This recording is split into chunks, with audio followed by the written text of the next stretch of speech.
Pero, di ba aalis ka ngayon? Ano? Sinabi ko ba sa'yo aalis ako ngayon? Oo. Sabi mo sa akin kahapon, aalis ka ngayon eh. Ay, oo nga pala.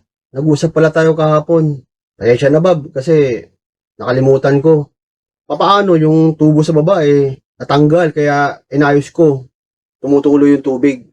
Di ba sabi mo mag-apply ka ng trabaho? Sabi mo kasi gusto mong waling umalis papunta ibang bansa. Oo nga eh. Aalis sana ako pero parang hindi yata matutuloy, Bob. Kasi yung pinasahan ko ng resume sa apply akong trabaho sa ibang bansa, hindi naman nag-reply sa akin. Ito nga oh, tumitingin ako sa... Tingnan mo.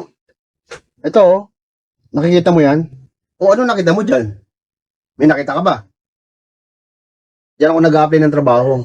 Tingin-tingin ako, parang wala naman ako makitang maganda. Kasi karamihan, puro sa Saudi, sa Middle East. Alam mo naman, mababa ang sahod doon eh. Pero, ganun pa man, syempre, naghahanap pa rin ako ng ibang bansa, gaya ng mga Canada, Australia, New Zealand, United Kingdom.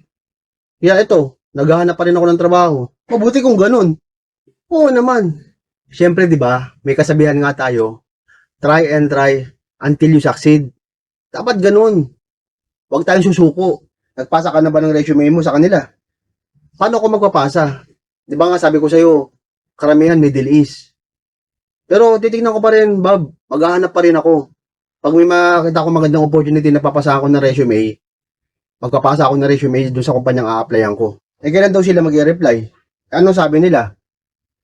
Kasi nga, di ba magpapasa pa lang ako ng panibago? Kaya yung tanong mo, kung may nag-reply na sa akin, paano nga mag-reply? Maghahanap pa nga lang ako, di ba sabi ko sa'yo kanina? Kaya nga, sana matanggap ka sa trabaho. Para naman makabawi ka. Alam ko nalulungkot ka ngayon kasi matagal kang walang trabaho. Mula nung bumalik ka galing sa ibang bansa. Maraming salamat, Bob, sa sinabi mo. Sana pagpasa ko ng resume, matanggap ako sa applyan kong trabaho. Yun naman kasi ang pinapangarap ko eh.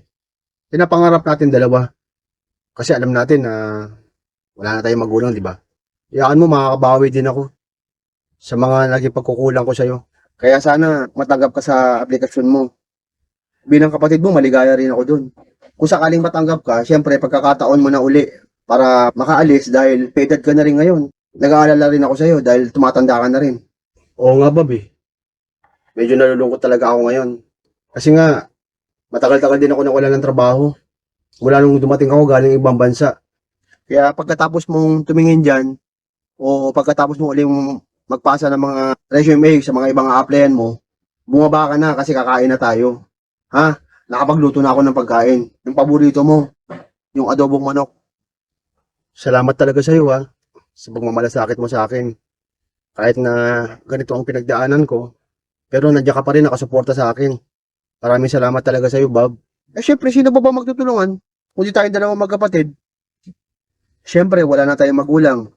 Kaya tayong dalawa na lang magtutulungan, di ba? Oo naman. Makakita rin ako, kamagalala. Makakahanap din ako ng magandang trabahong a-applyan ko. Kasi hindi ako nawawalan ng pag-asa. Marami namang pwedeng pag-applyan. Basta wag lang sa Middle East. Kasi alam mo naman, mababa ang sahod doon.